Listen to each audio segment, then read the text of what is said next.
तीन कृषि कानूनों को लेकर पंजाब और हरियाणा में अगले कुछ दिनों में कांग्रेस के पूर्व राष्ट्रीय अध्यक्ष राहुल गांधी के दौरे की चर्चा है। इस पर प्रतिक्रिया देते हुए हरियाणा के गृह मंत्री अनिल विज ने कहा है कि राहुल गांधी को हरियाणा में प्रवेश नहीं करने दिया जाएगा। चंडीगढ़ में उन्होंने कहा कि किसी को भी हरियाणा का माहौल खराब नहीं करने दिया जाएगा।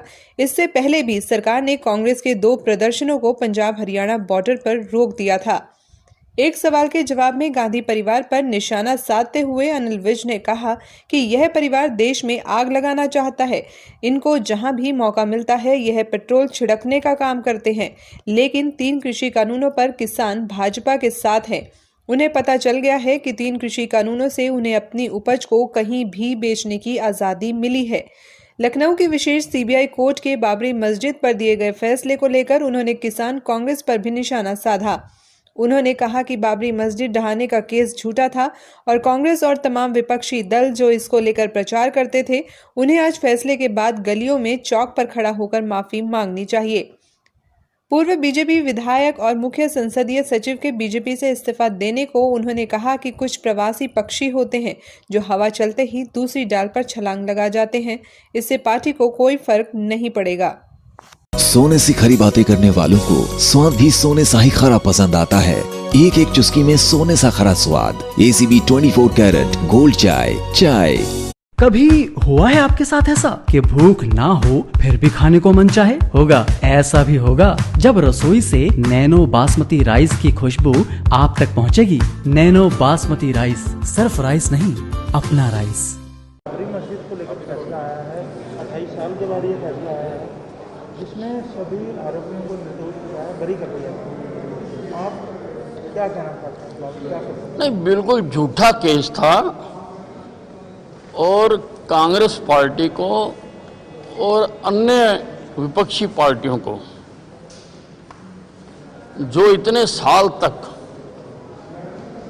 मानसिक तौर पर प्रताड़ित करते रहे, उनको गली गली में चौक चौक पर खड़े होकर जनता से माफी मांगनी चाहिए। कांग्रेस के तमाम नेताओं को मांगनी चाहिए, विपक्ष के उन तमाम नेताओं को मांगनी चाहिए कि जो बार बार ये आरोप लगाते थे कि शायद किसी ने वो मस्जिद को तोड़ दिया। बड़ौदा का चुनाव भारतीय जनता पार्टी जीतेगी। लोगों को काम चाहिए भाई, लोगों को विकास चाहिए और विकास तो हम ही कर सकते हैं। कांग्रेस के पास ये इतने साल तक सीट रही, कांग्रेस ने वहां कोई विकास नहीं कराया, क्योंकि कांग्रेस तो भावनाओं से खेल के चुनाव लड़ती है। हम काम के आधार पर लड़ते हैं और अभी हमारे 4.5 साल पड़े हैं।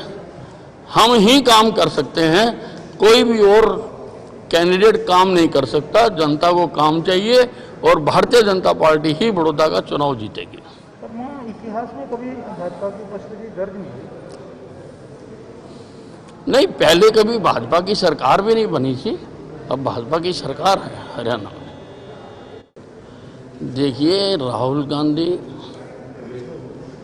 प्रियंका गांधी, सोनिया गांधी ये देश में आग लगाना चाहते हैं। ये तो रोज सवेरे घर से पेट्रोल की कैनी लेके निकलते हैं और कहीं पर भी छोटा मोटा धुआं उठता है, इनको नजर आता है तो उसको डालकर वहां बड़ी आग लगाना चाहते हैं। लेकिन अब ये अपने मंसूबों में कामयाब नहीं होंगे, क्योंकि किसान समझ चुका कि इन 3 जो बिल हैं इसमें किसान के विरुद्ध कुछ भी नहीं है, बल्कि किसान को आज़ादी दी गई है। किसान के ऊपर पाबंदियां थी कि वो इस मंडी से बाहर नहीं जा सकता, इस शहर से बाहर नहीं जा सकता, इस प्रदेश से बाहर नहीं जा सकता। आज वो कहीं भी अपने प्रोड्यूस को बेच सकता है और चाहे तो मंडी में भी बेच सकता है और जो MSP है उस पर भी बेच सकता है। बिल्कुल हरियाणा का जो माहौल है इनको खराब करने नहीं दिया जाएगा। जिस प्रकार से हमने पहले जो शासन प्रायोजित कांग्रेस की यात्राएं दो हमने पहले रोकी, एक चंडीगढ़ रोड पर रोकी, एक जीटी रोड पर रोकी। उसी प्रकार से हम इनका भी रोकेंगे। हम हरियाणा में प्रवेश नहीं करने देंगे, किसी भी तरह से कानून बिल्कुल प्रवेश नहीं करेंगे।